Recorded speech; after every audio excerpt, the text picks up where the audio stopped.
स्वागत। जम्मू काश्मीरच्या नौशेरा सेक्टरमध्ये पंतप्रधानांनी जवानांसोबत दिवाळी साजरी केली आहे। पंतप्रधान बोलतात, आपण थेट तिकडे जाऊयात। खुशियां बढ़ जाती हैं, हमारे पर्वों में चार चांद लग जाते हैं। अभी दीपावली के बाद गोवर्धन पूजा, फिर भैया दूज और छठ पर्व भी बिल्कुल गिनती के दिनों में सामने आ रहा है। आपके साथ ही मैं सभी देशवासियों को नौशेरा की इस वीर वसुंधरा से इन सभी पर्वों के लिए देशवासियों को भी बहुत बहुत शुभकामनाएं देता हूं। देश के अन्य हिस्सों में बड़ी संख्या में लोग आज दिवाली का जब दूसरा दिन होता है तो नववर्ष की भी शुरुआत करते हैं, और हमारे यहां तो हिसाब किताब भी दिवाली से पूरा होता है और दिवाली के दूसरे दिन से शुरू होता है। खास करके गुजरात में कल नया साल होता है। तो मैं आज नौशेरा की इस वीर भूमि से गुजरात के लोगों को भी और जहां जहां नववर्ष मनाते हैं उन सबको भी अनेक अनेक मंगल कामनाएं उनके लिए देता हूं।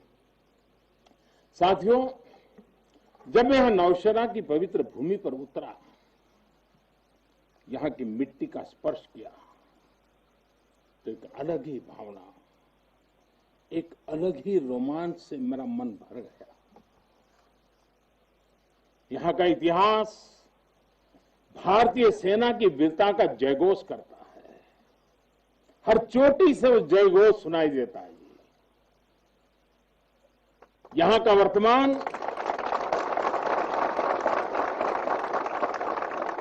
वर्तमान आप जैसे वीर जवानों की वीरता का जीता जागता उदाहरण है। वीरता का जिंदा सबूत मेरे सामने मौजूद है। नौशेरा ने हर युद्ध का, हर छद्म का, हर षड्यंत्र का माकूल जवाब देकर कश्मीर और श्रीनगर के प्रहरी का काम किया है। आजादी के तुरंत बाद ही दुश्मनों ने इस पर नजर घड़ा करके रखी हुई थी।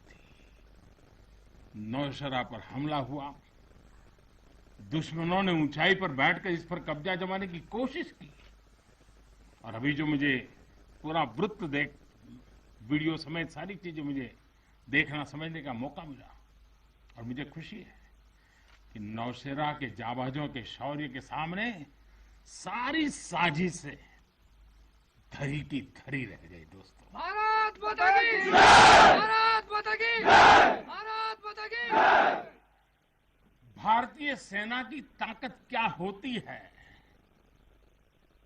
इसका एहसास दुश्मन को शुरुआत के दिनों में ही लग गया था जी। मैं नमन करता हूं नौशेरा के शेर ब्रिगेडियर मोहम्मद उस्मान को, नायक जदुनाथ सिंह जी को, जिन्होंने देश की रक्षा के लिए अपना सर्वोच्च बलिदान दिया।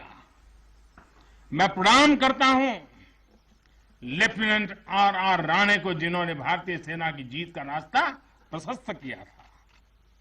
ऐसे कितने ही वीरों ने नौशेरा की इस धरती पर गर्व की गाथाएं लिखी, अपने रक्त से लिखी हैं, अपने पराक्रम से लिखी हैं, अपने पुरुषार्थ से लिखी हैं, देश के लिए जीने मरने के संकल्पों से लिखी है। अभी मुझे, ये मेरा सौभाग्य था कि दिवाली के इस पवित्र त्योहार पर मुझे आज दो ऐसे महापुरुषों के आशीर्वाद प्राप्त करने का सौभाग्य मिला। मेरे जीवन में एक प्रकार से अनमोल विरासत है। मुझे आशीर्वाद मिले श्री बलदेव सिंह और श्री बसंत सिंह जी, ये दोनों महापुरुष बाल्यकाल में मां भारती की रक्षा के लिए फौज के साथ कंधे से कंधा मिलाकर के साधनों के अभाव के बीच भी, और जब मैं आज सुन रहा था उनको, वही जज्बा था जी, वही मिजाज था, और वर्णन ऐसे कर रहे थे जैसे आज ही अभी से लड़ाई के मैदान से आए हैं, ऐसा वर्णन कर रहे थे। आजादी के बाद हुए युद्ध में ऐसे अनेकों स्थानीय किशोरों ने ब्रिगेडियर मोहम्मद उस्मान के मार्गदर्शन से बाल सैनिक की भूमिका निभाई थी। उन्होंने अपने जीवन की परवाह न करते हुए उतनी कम उम्र में देश की सेना के साथ कंधे से कंधा मिलाकर के काम किया था, सेना की मदद की थी। नौशेरा के शौर्य का यह सिलसिला तब से जो शुरू हुआ, न कभी रुका है न कभी झुका है। यही तो नौशेरा है। भारत माता की जय! भारत माता की जय! भारत माता की जय! सर्जिकल स्ट्राइक में यहां की ब्रिगेड ने जो भूमिका निभाई, वो हर देशवासी को गौरव से भर देता है, और वो दिन तो मैं हमेशा याद रखूंगा, क्योंकि मैं कुछ तय किया था सूर्यास्त के पहले कि सब लोग लौट करके आ जाने चाहिए, और मैं हर पल फोन की घंटी पर टिकटिका के बैठा हुआ था कि आखिर से आखिर मेरा जवान पहुंच गया क्या, और कोई भी नुकसान किए बिना ये मेरे वीर जवान लौट करके आ गए, पराक्रम करके आ गए, सिद्धि प्राप्त करके आ गए। भारत माता की जय! भारत माता की जय! भारत माता की जय! Surgical strike. पंतप्रधानांची सैनिकांसोबत दिवाळी ही साजरी करण्यात येते। दरवर्षी जवानांसोबत दिवाळी साजरी करण्याची परंपरा ही त्यांनी अबाधित ठेवली आहे।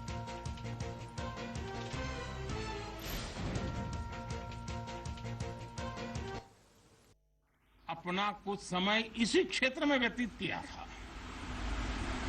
आज आप सबके बीच आकर मैं अपने आप को यहां की ऊर्जा से जुड़ा हुआ महसूस कर रहा हूं। साथियों, इस समय देश अपनी आजादी के 75 वर्ष का पर्व मना रहा है। आजादी का अमृत महोत्सव गुलामी के लंबे कालखंड में असंख्य बलिदान देकर हमने ये आजादी हासिल की है। इस आजादी की रक्षा करने का दायित्व हम सभी हिंदुस्तानियों के सर पे है, हम सबकी जिम्मेवारी है। आजादी के अमृत काल में हमारे सामने नए लक्ष्य हैं, नए संकल्प हैं, नई चुनौतियां भी हैं। ऐसे महत्वपूर्ण कालखंड में आज का भारत अपनी शक्तियों को लेकर भी सजग है और अपने संसाधनों को लेकर भी। दुर्भाग्य से पहले हमारे देश में सेना से जुड़े संसाधनों के लिए ये मान लिया गया था कि हमें जो कुछ भी मिलेगा विदेशों से ही मिलेगा। हमें टेक्नोलॉजी के मामले में झुकना पड़ता था, ज्यादा पैसे खर्च करने पड़ते थे, नए हथियार नए उपकरण खरीदने होते थे तो प्रक्रिया सालों साल चलती रहती थी। यानी एक अफसर फाइल शुरू करें, वो रिटायर हो जाए, तब तक भी चीज नहीं पहुंचती थी। ऐसा ही कालखंड था। नतीजा ये कि जरूरत के समय हथियार फिर आपाधापी में खरीदे जाते थे। यहां तक कि स्पेयर पार्ट्स के लिए भी हम दूसरे देशों पर निर्भर रहते थे। साथियों, डिफेंस सेक्टर में आत्मनिर्भरता का संकल्प उन पुरानी स्थितियों को बदलने का एक सशक्त मार्ग है। देश के रक्षा खर्च के लिए जो बजट होता है, अब उसका करीब 65% देश के भीतर ही खरीदी पर खर्च हो रहा है। हमारे देश ये सब कर सकता है, करके दिखाया है। एक अभूतपूर्व कदम उठाते हुए अब भारत ने ये भी तय किया है कि 200 से ज्यादा साजो सामान और उपकरण अब देश के भीतर ही खरीदे जाएंगे। आत्मनिर्भर भारत का यही तो संकल्प है। अगले कुछ महीनों में इसमें और सामान जुड़ने वाले हैं। देश को आत्मनिर्भर बनाने वाली ये पॉजिटिव लिस्ट और लंबी हो जाएगी। इससे देश का डिफेंस सेक्टर मजबूत होगा, नए नए हथियारों उपकरणों के निर्माण के लिए निवेश बढ़ेगा। साथियों, आज हमारे देश के भीतर अर्जुन टैंक बन रहे हैं, तेजस जैसे अत्याधुनिक लाइट कॉम्पैक्ट एयरक्राफ्ट बन रहे हैं। अभी विजयादशमी के दिन 7 नई डिफेंस कंपनियों को भी राष्ट्र को समर्पित किया गया है। हमारी जो ऑर्डिनेंस फैक्ट्रीज थी वो अब स्पेशलाइज्ड सेक्टर में आधुनिक रक्षा उपकरण बनाएगी। आज हमारा प्राइवेट सेक्टर भी राष्ट्र रक्षा के संकल्प का सारथी बन रहा है। हमारे कई नए डिफेंस स्टार्टअप्स आज अपना परचम लहरा रहे हैं। हमारे नौजवान 20, 22, 25 साल के नौजवान क्या क्या चीजें लेकर के आ रहे थे, गर्व होता है। साथियों, उत्तर प्रदेश और तमिलनाडु में बन रहे डिफेंस कॉरिडोर इस स्पीड को और तेज करने वाले हैं।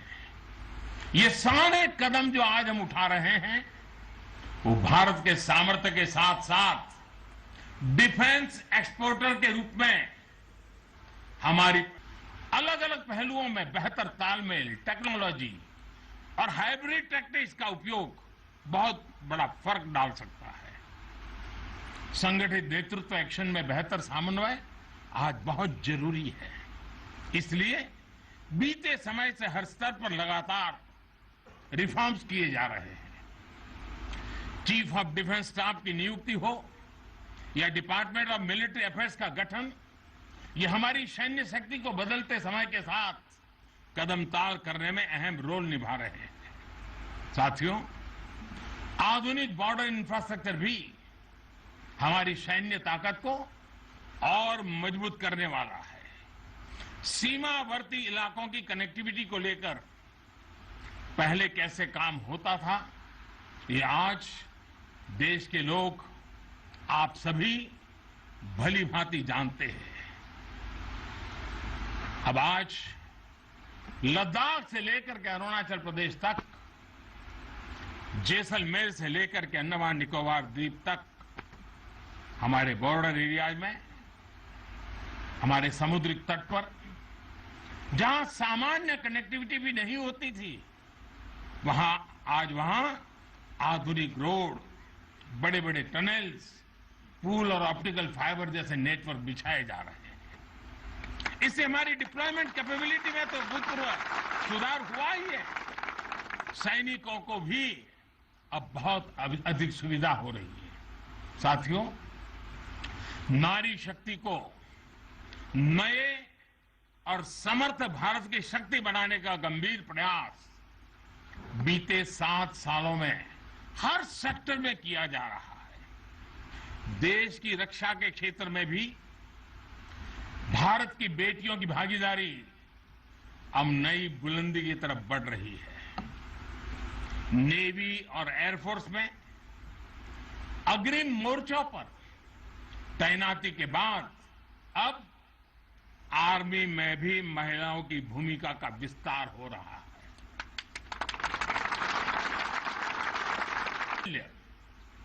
आपके भारतीय संस्कार आपको औरों से अलग एक असाधारण व्यक्तित्व के धनी बनाते हैं। आपके लिए सेना में आना एक नौकरी नहीं है। पहली तारीख को तनख्वाह आएगा इसके लिए नहीं आए हैं आप लोग। आपके लिए सेना में आना एक साधना है, साधना। जैसे कभी ऋषि मुनि साधना करते थे ना, मैं आपके हर एक के भीतर वो साधक का रूप देख रहा हूं। और आप मां भारती की साधना कर रहे हैं। आप जीवन को उस ऊंचाई पर ले जा रहे हैं कि जिसमें 130 करोड़ देशवासियों की जिंदगी जैसे आपके भीतर समाहित हो जाती है। ये साधना का मार्ग है। और हम तो भगवान राम में अपने सर्वोच्च आदर्श खोजने वाले लोग हैं। लंका विजय करने के बाद भगवान राम जब अयोध्या लौटे थे तो यही उद्घोष करके लौटे थे, अपि स्वर्णमयी लंका न मे लक्ष्मण रोचते, जननी जन्मभूमिश्च स्वर्गादपि गरीयसी। यानी सोने और समृद्धि से भरपूर लंका को हमने जीता जरूर है, लेकिन हमारी ये लड़ाई हमारे सिद्धांत और मानवता की रक्षा के लिए थी। हमारे लिए तो हमारी जन्मभूमि हमारी है, हमें वहीं लौटकर उसी के लिए जीना है। भारत माता की जय! भारत माता की जय! भारत माता की जय! और इसलिए जब प्रभु राम लौटकर आए तो पूरी अयोध्या ने उनका स्वागत एक मां के रूप में किया। अयोध्या के हर नर नारी ने, यहां तक कि पूरे भारतवर्ष ने दिवाली का आयोजन कर दिया। यही भाव हमें औरों से अलग बनाता है। हमारी यही उदात्त भावना हमें मानवीय मूल्यों के उस अमर शिखर पर विराजमान करती है जो समय के कोलाहल में, सभ्यताओं के हलचल में भी अड़िग रहती है। इतिहास बनते हैं, इतिहास बिगड़ते हैं, सत्ताएं आती हैं, सत्ताएं जाती है, साम्राज्य आसमान छूते हैं, ढहते हैं, लेकिन भारत हजारों साल पहले भी अमर था। भारत आज भी अमर है और हजारों साल बाद भी अमर रहेगा।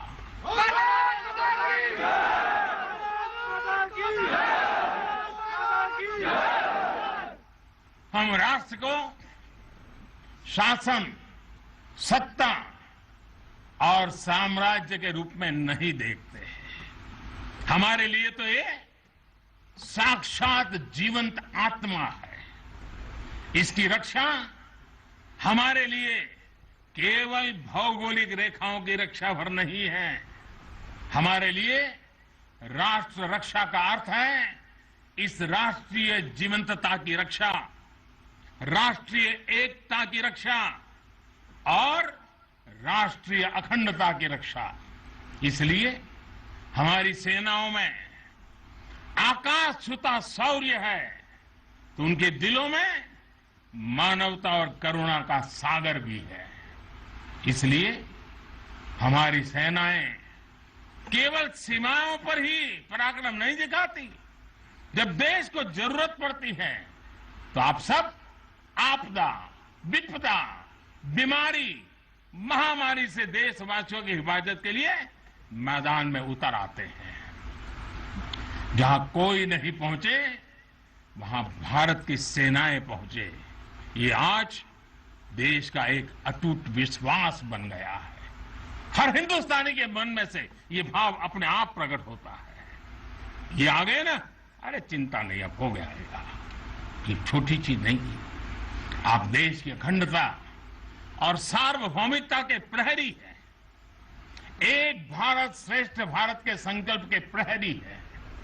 मुझे पूरा भरोसा है कि आपके शौर्य की प्रेरणा से हम अपने भारत को शीर्ष ऊंचाइयों तक लेकर जाएंगे।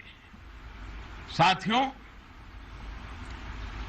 दीपावली की आपको भी शुभकामना है, आपके परिवारजनों को शुभकामना है और आप जैसे वीर बेटे बेटियों को जन्म देने वाली उन माताओं को भी मेरे प्रणाम है।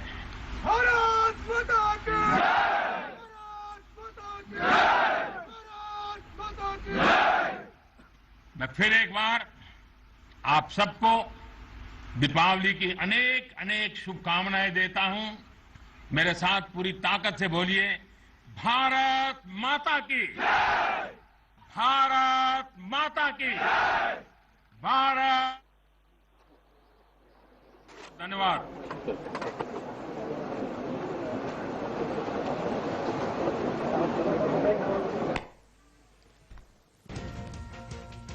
पंतप्रधानांनी सैनिकांसोबत दिवाळी साजरी केली। नौशेरा राजौरीमध्ये जवानांसोबत त्यांनी आज दिवाळी साजरी केली आहे। दरवर्षी जवानांसोबत दिवाळी साजरी करण्याची परंपरा त्यांनी अबाधित ठेवली आहे।